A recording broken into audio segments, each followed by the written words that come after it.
Classical Indian Philosophy, School, Purva-Mimamsa, Epistemology. Before starting with the philosophy of Purva-Mimamsa school, it is of utmost importance to understand that Vedas are divided into four parts, that is, mantras, brahmanas, aryanyakas, and upanishads. The first two, that is, mantras and brahmanas, deal with karma kanda, which is accepted by Purva-Mimamsa. According to karma kanda, the ways of liberation or the means of liberation is only through one's actions or one's karmas. As a result, Purva-Mimamsa is also known as Karma-Mimamsa. According to the school, liberation is possible only via one's karmas.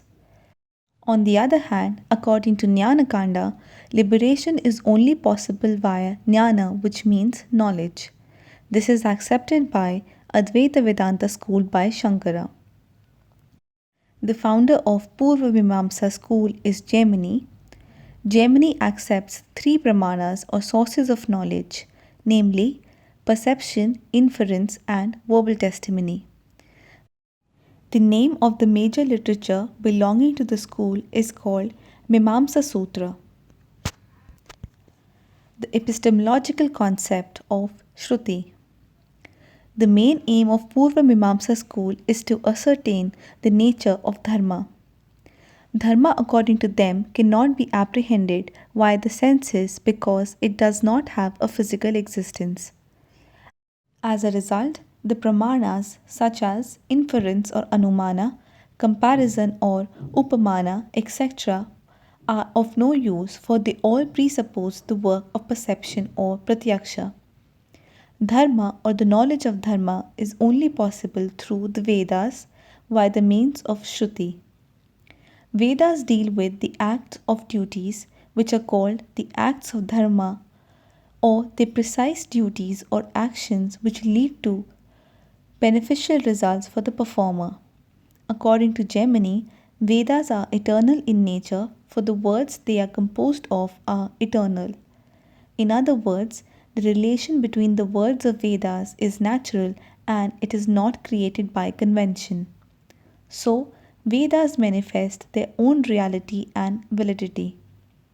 Hence, according to Purva-Mimamsa school of Jaimini, Vedas are apaurushaya or authorless. They are eternal in nature, and because they are authorless, they are also defectless. The concept of Shruti Vakyas. According to the Purva-Mimamsa school, the content of Vedas are classified into 5 categories. The 5 categories are: number 1, injunctions or vidhi; number 2, hymns or mantras; number 3, names or namadheya; number 4, prohibitions or nishedha; number 5, explanatory passages or arthavada. Number 1, injunctions or vidhis. They deal with the details of sacrifice. In other words, they explain how a sacrifice needs to be carried out. For example, injunctions compel one to act or one to perform an action for a certain desired result. For example, Sarva Kama Vijeta, in order to attain or desire heaven, one has to perform certain sacrifices. Sacrifices can be performed in the form of yagna or charity, etc. Number 2, hymns. Hymns or mantras remind the one performing the sacrifice to remain connected with the act of sacrifice. For example, mantras remind the sacrificer of the oblations to be made to the deities or gods. Some mantras also possess mystical and supersensuous effects, and in a way they contribute directly to transcendental results. They are also called as apurva.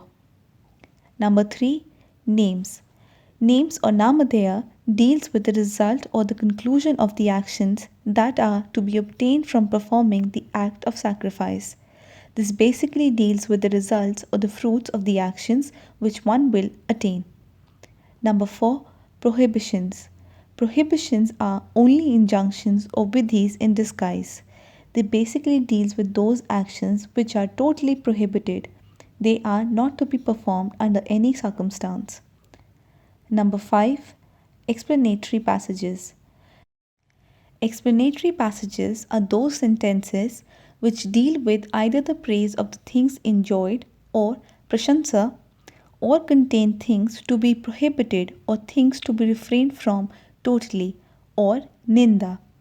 They also contain the descriptions of the doings of others or parakriti and instances from history or purakalpa. All these together are called artha samgraha or explanatory passages.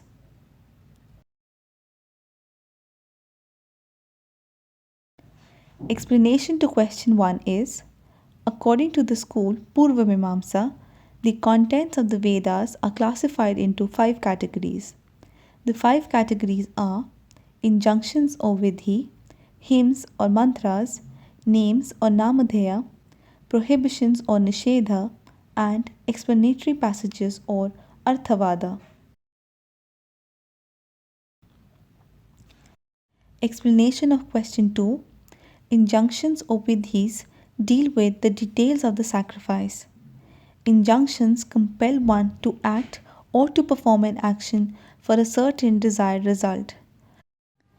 The desire for heaven or swarga kama yajeta, in order to attain or desire heaven, one has to perform the sacrifices. Explanation to question 3 is: prohibitions or nishedha are only injunctions or vidhis in disguise.